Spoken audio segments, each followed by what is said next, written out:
अस्सलाम वालेकुम, मेरा नाम काशिफ है और आप देख रहे हैं इलेक्ट्रिक ऑनलाइन। अच्छा जी, ये दो किस्म के शू हैं मेरे पास। अक्सर दोस्त मुझसे सवाल कर रहे थे कि भाई हमने शू लगाना होता है और वो जल जाता है, तो भाई शू आप किसी भी प्लास्टिक के साथ लगा रहे हैं तो भाई वो देख कर लगाया करें कि कौन सी प्लास्टिक के साथ कौन सा शू लगना है। तो देखें जी, मेरे पास दो किस्म के शू हैं।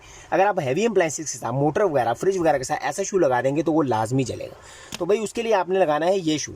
देखें जी, जिसके आगे जो इसकी जो टांगे हैं ये कॉपर में और इसके ऊपर ग्रिप है। ये देखें जी, ये खुदरा खुदरा सा है, इसके ऊपर लाइनें लगी हुई है, ग्रिप है। ये इसकी ग्रिप बना के रखता है और इसको ख़राब होने से बचाता है। तो भाई आपने ये चीज़ लगानी है। अगर आप ये शू लगा देंगे, ये बिल्कुल मुलायम है, देखें जी ये ग्रिप भी नहीं बनाएगा और ये टीन वाली चादर है उसका बना हुआ है, तो ये नहीं चलेगा। तो भाई अगर सिंपली कोई छोटी मोटी अप्लाइंसेस है, छोटी मोटी चीज़ है, उसके साथ तो चल जाएगा। लेकिन अगर हैवी अप्लाइंसेस की बात करें भाई, उसके साथ ये वाला शू लगाएं, क्योंकि ये जो है ये ग्रिप भी छोड़ देगा और जल भी जाएगा। जबकि ये नीचे पुर्सलीन है और ऊपर जो है इसके ब्रास है, ग्रिप भी बनाएगा और बेहतरीन चलेगा। तो भाई शॉर्ट सी वीडियो थी, अक्सर कस्टमर भी पूछते हैं, तो मैंने सोचा आप दोस्तों के साथ भी ये वीडियो शेयर कर ली जाए। वीडियो अच्छी लगी, इन्फॉर्मेटिव लगी, लाइक कीजिएगा। चैनल को सब्सक्राइब नहीं किया तो सब्सक्राइब कीजिएगा। मिलते हैं किसी नेक्स्ट वीडियो में। अल्लाह हाफिज़।